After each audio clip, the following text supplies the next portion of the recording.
Perhatikan gambar-gambar ini. Ini adalah sebuah jambatan di selatan Ukraina. Sebuah jambatan biasa digunakan oleh penduduk bandar dan tentera Ukraina. Sehinggalah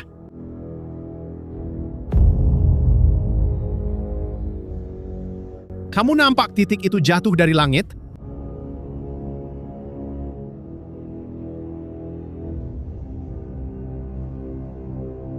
Itu adalah bom FAB 3000. Ia mempunyai 3 tan bahan letupan. ia telah dijatuhkan oleh sebuah pesawat Rusia yang berada berpuluh-puluh kilometer dari sini. Jauh dari barisan hadapan. Di luar jangkauan mana-mana pertahanan Ukraina. Bom ini dikenali sebagai bom luncur. Ia adalah bom biasa yang dipasang sepasang sayap dan apabila dijatuhkan dari ketinggian, ia akan meluncur sendiri ke sasaran. Dan tahu apa masalah dengan bom-bom ini? Bom-bom ini hampir mustahil untuk dipintas. Ia suka dikesan bila ia muncul di radar sudah terlambat. Hanya pada Januari 2026, Rusia telah melancarkan lebih daripada 5.000 bom seperti ini ke atas wilayah Ukraina. 5.000 dalam 1 bulan sahaja.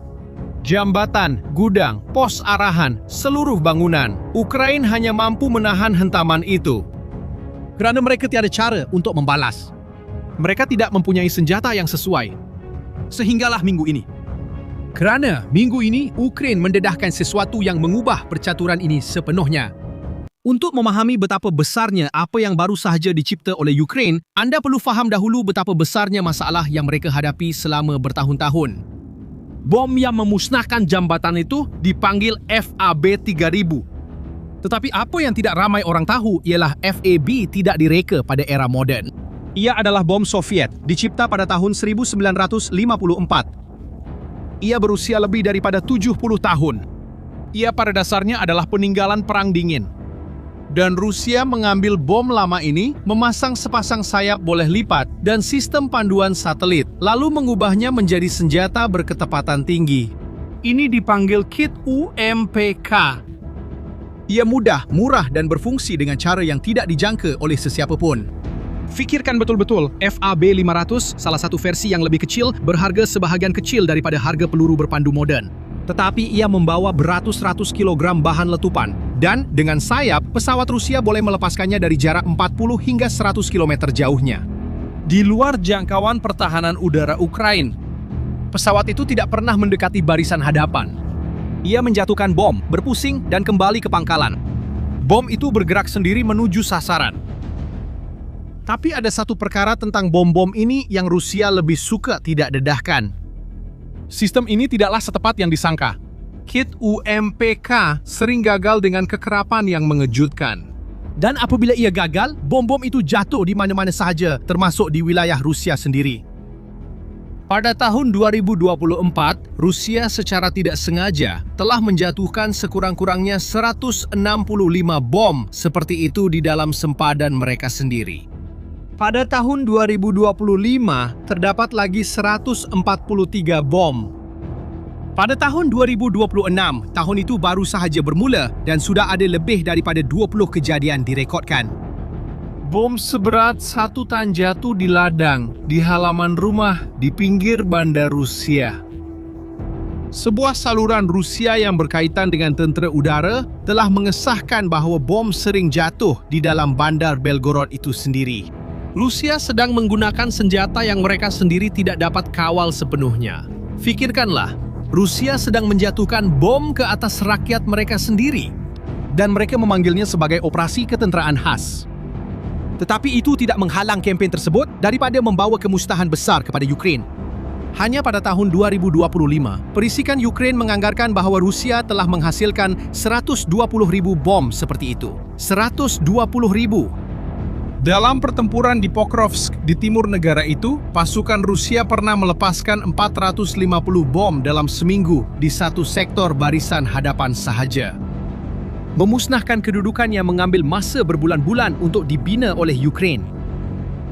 Di Zaporizhia, pada Januari 2025, sebuah bom luncur tunggal telah mengenai sebuah kemudahan industri dan membunuh 13 orang, serta mencederakan 122 orang.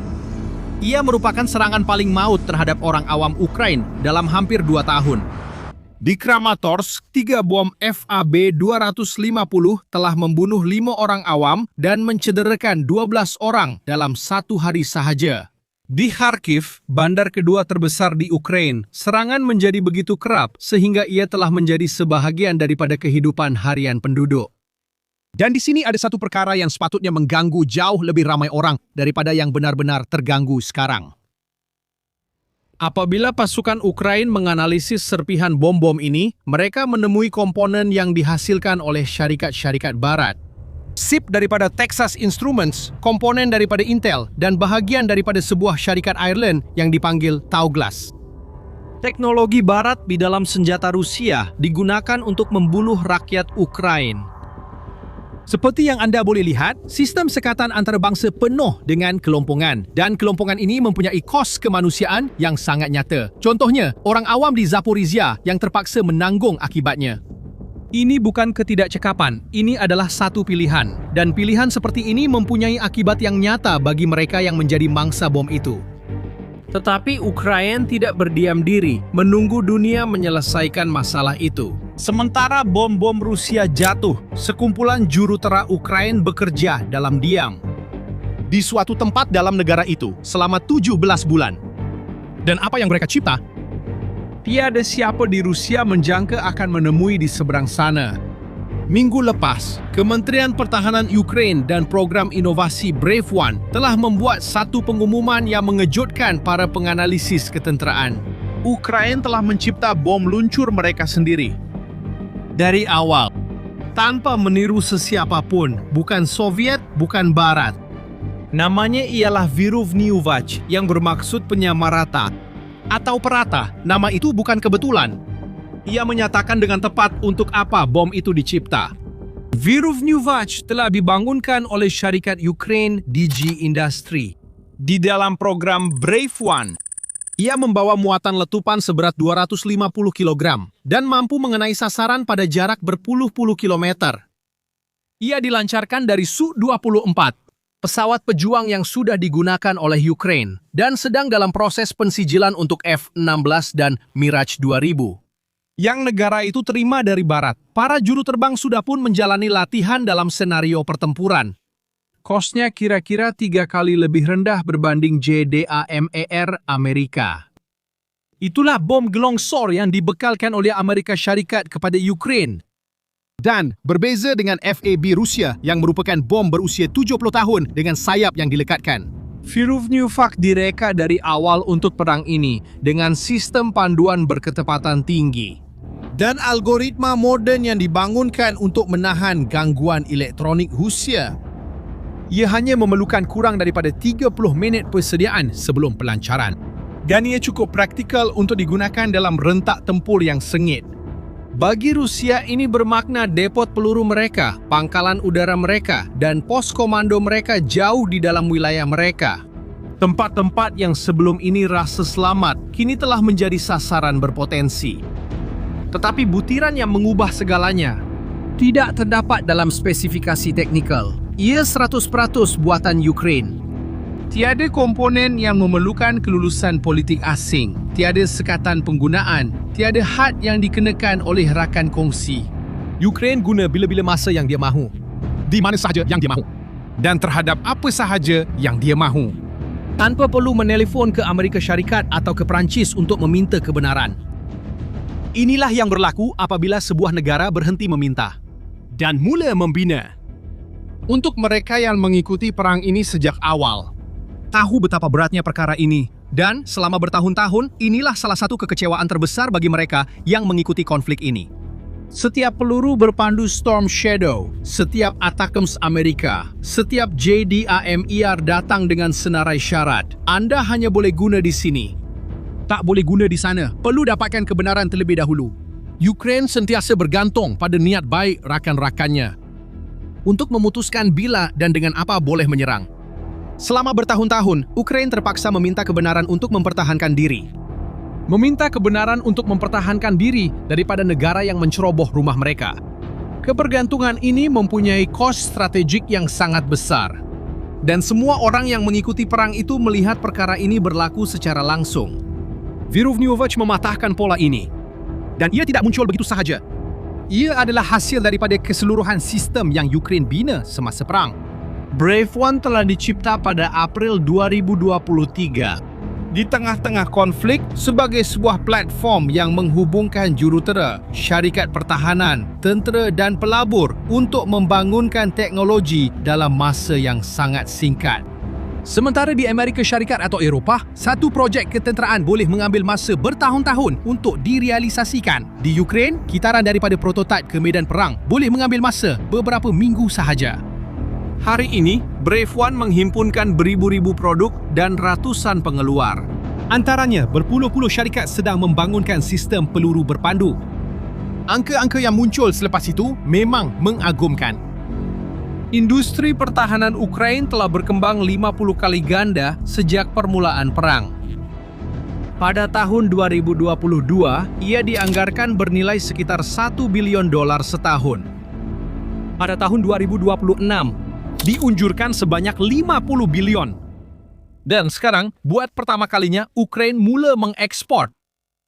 Zelensky membuka satu program yang dipanggil Drone Deals, yang membolehkan negara-negara sekutu membeli teknologi ketenteraan Ukraine yang telah diuji dalam pertempuran sebenar. Drone yang dibangunkan untuk menembak jatuh syahid Rusia sudah pun dibekalkan kepada negara-negara di Timur Tengah yang menghadapi drone Iran yang sama.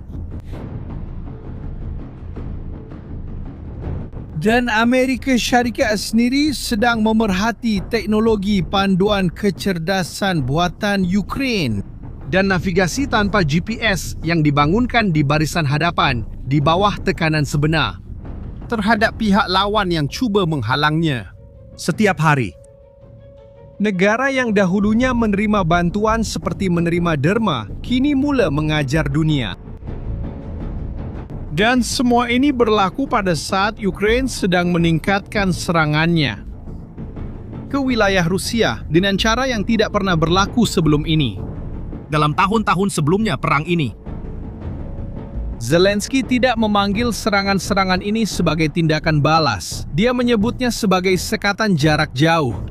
Pemilihan kata-kata ini adalah disengajakan. Loji penapisan minyak, depot peluru, pangkalan udara, seluruh struktur yang memastikan tentera Rusia terus dibekalkan. Ukraine tidak hanya cuba menyerang askar. Ukraine sedang cuba menyerang jentera yang memastikan tentera itu terus berfungsi. Dan minggu ini, Zelensky mengesahkan bahawa serangan jarak jauh yang baru telah pun diluluskan untuk bulan Jun. Data dari medan perang menunjukkan kesannya. Pada penghujung 2024 dan awal 2025, pasukan Rusia marah hampir 15 km persegi sehari di wilayah Ukraine. Pada suku pertama 2026, angka itu menurun kepada sedikit lebih 5 km persegi. Rusia masih marah, tetapi kini lebih perlahan, lebih mahal dan lebih terdedah berbanding mana-mana masa dalam 2 tahun terakhir. Dan kemudian datanglah isyarat yang tidak dijangka oleh sesiapa pun. Dan ia tidak datang dari Ukraine. Minggu lepas, semasa sidang kemuncak di Beijing antara Xi Jinping dan Donald Trump, Presiden China itu berkata sesuatu yang belum pernah dikatakan kepada mana-mana pemimpin Barat sebelum ini. Menurut Financial Times, yang memetik individu yang biasa dengan perbualan itu, Xi berkata kepada Trump bahawa Putin mungkin akhirnya akan menyesali perang ini. Kuba fikir sejenak, penyokong terbesar Rusia di pentas global. Negara yang membeli minyak Rusia, yang membekalkan komponen kepada industri Rusia, yang tidak pernah secara terbuka mengecam pencerobohan itu. Secara peribadi, dia mengakui bahawa pertaruhan Putin mungkin itu satu kesilapan. China menafikan laporan itu secara rasmi. Tetapi hakikat bahawa orang dalam mesyuarat itu merasakan perlu untuk membocorkan maklumat ini sudah cukup bermakna. Apabila sekutu paling penting mula menunjukkan keraguan secara peribadi, itu bermakna ada sesuatu yang sangat tidak kena bagi pihak yang sedang kalah. Ukraine tidak menunggu dunia menyelesaikan masalahnya. Mereka tidak berpeluk tubuh, menunggu penghantaran senjata seterusnya tiba. Dalam masa 17 bulan, di dalam sebuah negara yang sedang berperang, jurutera-jurutera Ukraine telah mencipta senjata berketepatan tinggi yang Rusia tidak ada. Mereka membina sebuah industri pertahanan dari sifar, dan mereka mula mengekspor apa yang telah mereka pelajari. Rusia bertaruh bahwa Ukraina tidak akan mampu bertahan. Dan mereka silap. Vyrovnyivak bukan sekadar bom. Ia adalah simbol kepada sesuatu yang paling tidak dijangka yang dihasilkan oleh perang ini. Sebuah Ukraina yang selepas lebih 4 tahun konflik keluar daripada peranan sebagai peminta bantuan dan menjadi rujukan ketenteraan untuk seluruh dunia. Soalan yang tinggal adalah mudah. Apa lagi yang akan didedahkan oleh perang ini tentang apa yang Ukraina mampu bina? Tinggalkan jawapan anda di ruangan komen. Dan jika video ini membuat anda memahami perang ini dengan cara yang berbeza, kongsikan dengan seseorang yang juga mengikuti konflik ini. Jumpa lagi.